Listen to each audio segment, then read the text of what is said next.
20वां अध्याय। महाराज पृथु की यज्ञशाला में श्री विष्णु भगवान का प्रादुर्भाव। श्री मैत्रेय जी कहते हैं, विदुर जी, महाराज पृथु के 99 यज्ञों से यज्ञभोक्ता यज्ञेश्वर भगवान विष्णु को भी बड़ा संतोष हुआ। उन्होंने इंद्र के सहित वहां उपस्थित होकर उनसे कहा। श्री भगवान ने कहा, राजन, इंद्र ने तुम्हारे 100 अश्वमेध यज्ञ पूरे करने के संकल्प में विघ्न डाला है। अब ये तुमसे क्षमा चाहते हैं, तुम इन्हें क्षमा कर दो। नरदेव, जो श्रेष्ठ मानव, साधु और सद्बुद्धि संपन्न होते हैं, वे दूसरे जीवों से द्रोह नहीं करते, क्योंकि यह शरीर ही आत्मा नहीं है। यदि तुम जैसे लोग भी मेरी माया से मोहित हो जाए तो समझना चाहिए कि बहुत दिनों तक की हुई ज्ञानी जनों की सेवा से केवल श्रम ही हाथ लगा। ज्ञानवान पुरुष इस शरीर को अविद्या, वासना और कर्मों का ही पुतला समझकर इसमें आसक्त नहीं होता। इस प्रकार जो इस शरीर में ही आसक्त नहीं है, वह विवेकी पुरुष इससे उत्पन्न हुए घर, पुत्र और धन आदि में भी किस प्रकार ममता रख सकता है। यह आत्मा एक शुद्ध स्वयं प्रकाश, निर्गुण, गुणों का आश्रय स्थान, सर्वव्यापक, आवरण शून्य, सबका साक्षी एवं अन्य आत्मा से रहित है। अतएव शरीर से भिन्न है। जो पुरुष इस देह स्थित आत्मा को इस प्रकार शरीर से भिन्न जानता है, वह प्रकृति से संबंध रखते हुए भी उसके गुणों से लिप्त नहीं होता, क्योंकि उसकी स्थिति मुझ परमात्मा में रहती है। राजन, जो पुरुष किसी प्रकार की कामना न रखकर अपने वर्णाश्रम के धर्मों द्वारा नित्य प्रति श्रद्धापूर्वक मेरी आराधना करता है, उसका चित्त धीरे धीरे शुद्ध हो जाता है। चित्त शुद्ध होने पर उसका विषयों से संबंध नहीं रहता तथा उसे तत्वज्ञान की प्राप्ति हो जाती है। फिर तो वह मेरी समता रूप स्थिति को प्राप्त हो जाता है। यही परम शांति, ब्रह्म अथवा कैवल्य है। जो पुरुष यह जानता है कि शरीर, ज्ञान, क्रिया और मन का साक्षी होने पर भी कुटस्थ आत्मा उनसे निर्लिप्त ही रहता है, वह कल्याण में मोक्ष पद प्राप्त कर लेता है। राजन, गुण प्रवाह रूप आवागमन तो भूत, इंद्रियाभिमानी, देवता और चिदाभास, इन सब की समष्टि रूप परिच्छिन्न लिंग शरीर का ही हुआ करता है। इसका सर्वसाक्षी आत्मा से कोई संबंध नहीं है। मुझ में दृढ़ अनुराग रखने वाले बुद्धिमान पुरुष संपत्ति और विपत्ति प्राप्त होने पर कभी हर्ष, शोक आदि विकारों के वशीभूत नहीं होते। इसलिए वीरवर, तुम उत्तम, मध्यम और अधम पुरुषों में समान भाव रखकर सुख दुख को भी एक सा समझो तथा मन और इंद्रियों को जीतकर मेरे ही द्वारा जुटाए हुए मंत्री आदि समस्त राजकीय पुरुषों की सहायता से संपूर्ण लोकों की रक्षा करो। राजा का कल्याण प्रजा पालन में ही है। इससे उसे परलोक में प्रजा के पुण्य का 6वां भाग मिलता है। इसके विपरीत जो राजा प्रजा की रक्षा तो नहीं करता किंतु उससे कर वसूल करता जाता है, उसका सारा पुण्य तो प्रजा छीन लेती है और बदले में उसे प्रजा के पाप का भागी होना पड़ता है। ऐसा विचार कर यदि तुम श्रेष्ठ ब्राह्मणों की सम्मति और पूर्व परंपरा से प्राप्त हुए धर्म को ही मुख्यतः अपना लो और कहीं भी आसक्त न होकर इस पृथ्वी का न्यायपूर्वक पालन करते रहो, तो सब लोग तुमसे प्रेम करेंगे और कुछ ही दिनों में तुम्हें घर बैठे ही संकादि सिद्धों के दर्शन होंगे।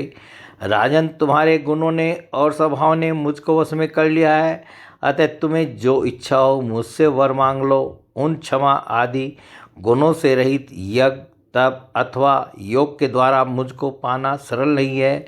मैं तो उन्हीं के हृदय में रहता हूँ जिनके चित्त में समता रहती है। श्री मैत्रेय जी कहते हैं, विदुर जी, सर्वलोक गुरु श्री हरि के इस प्रकार कहने पर जगत विजयी महाराज पृथु ने उनकी आज्ञा शिरोधार्य की।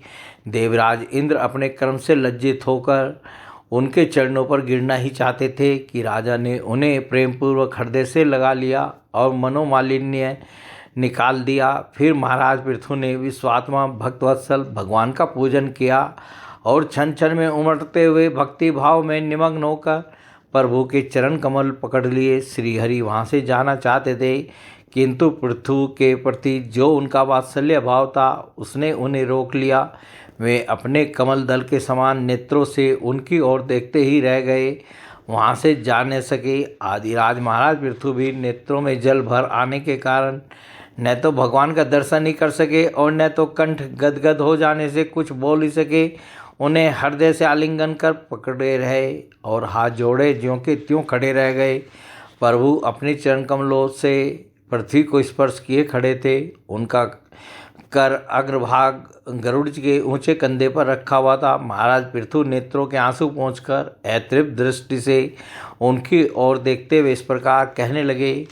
महाराज पृथु बोले, मोक्षपति प्रभो, आप वर देने वाले ब्रह्मा आदि देवताओं को भी वर देने में समर्थ हैं। कोई भी बुद्धिमान पुरुष आपसे देहाभिमानियों के भोगने योग्य विषयों को कैसे मांग सकता है? वे तो नारकी जीवों को भी मिलते ही हैं।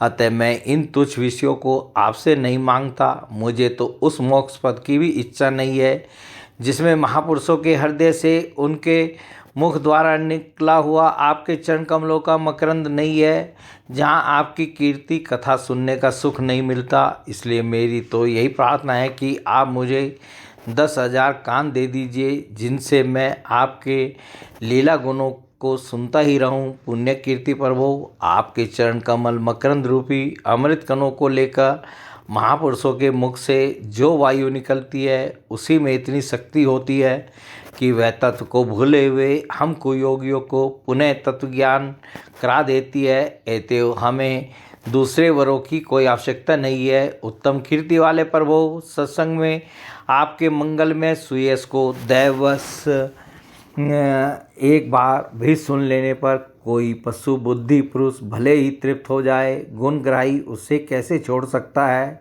सब प्रकार के पुरुषार्थों की सिद्धि के लिए स्वयं लक्ष्मी जी भी आपके सुयश को सुनना चाहती है। अब लक्ष्मी जी के समान मैं भी अत्यंत उत्सुकता से आप सर्वगुण धाम पुरुषोत्तम की सेवा ही करना चाहता हूँ, किंतु ऐसा न हो कि एक ही पति की सेवा प्राप्त करने की होड़ होने के कारण आपके चरणों में ही मन को एकाग्र करने वाले हम दोनों में कलह छिड़ जाए। जगदीश्वर जगजननी लक्ष्मी जी के हृदय में मेरे प्रति विरोध भाव होने की संभावना तो है ही, क्योंकि जिस आपके सेवा कार्य में उनका अनुराग है उसी के लिए मैं भी लालायित हूँ, किंतु आप दिनों पर दया करते हैं, उनके तुच्छ कर्मों को भी बहुत करके मानते हैं। इसलिए मुझे आशा है कि हमारे झगड़े में भी आप मेरा ही पक्ष लेंगे। आप तो अपने स्वरूप में ही रमन करते हैं, आपको भला लक्ष्मी जी से भी क्या लेना है? इसी से निष्काम महात्मा ज्ञान हो जाने के बाद भी आपका भजन करते हैं। आप में माया के कार्य अहंकार आदि का सर्वथा अभाव है। भगवान, मुझे तो आपके चरण कमलों का निरंतर चिंतन करने के सिवा सत्पुरुषों का कोई और प्रयोजन ही नहीं जान पड़ता। मैं भी बिना किसी इच्छा के आपका भजन करता हूँ। आपने जो मुझसे कहा कि वर मांग, सो आपकी इस वाणी को तो मैं संसार को मोह में डालने वाली ही मानता हूँ। यही क्या, आपकी वेद रूपा वाणी ने भी तो जगत को बांध रखा है। यदि उस वेदवाणी रूप रस्सी से लोग बंधे न होते तो वे मोहवश काम कर्म क्यों करते? प्रभु, आपकी माया से ही मनुष्य अपने वास्तविक स्वरूप आपसे विमुख होकर अज्ञानवश अन्य स्त्री पुत्र आदि की इच्छा करता है। फिर भी जिस प्रकार पिता पुत्र की प्रार्थना की अपेक्षा न रखकर अपने आप ही पुत्र का कल्याण करता है, उसी प्रकार आप भी हमारी इच्छा की अपेक्षा न करके हमारे हित के लिए स्वयं ही प्रयत्न करें। श्री मैत्रेय जी कहते हैं, आदिराज पृथु के इस प्रकार स्तुति करने पर सर्वसाक्षी श्री हरि ने उनसे कहा, राजन, तुम्हारी मुझ में भक्ति हो, बड़े सौभाग्य की बात है कि तुम्हारा चित्त इस प्रकार मुझ में लगा हुआ है। ऐसा होने पर तो पुरुष सहज में ही मेरी उस माया को पार कर लेता है, जिसको छोड़ना या जिसके बंधन से छूटना अत्यंत कठिन है। अब तुम सावधानी से मेरी आज्ञा का पालन करते रहो। प्रजापालक नरेश, जो पुरुष मेरी आज्ञा का पालन करता है उसका सर्वत्र मंगल होता है।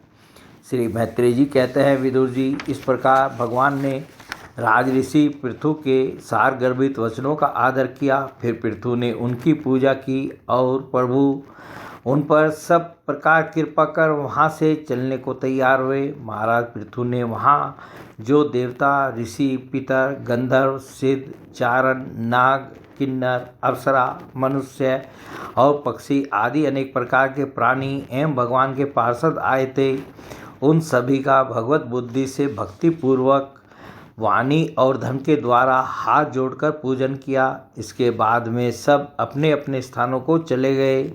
भगवान अच्युत भी राजा पृथु एवं उनके पुरोहितों का चित्त चुराते हुए अपने धाम को सिधारे।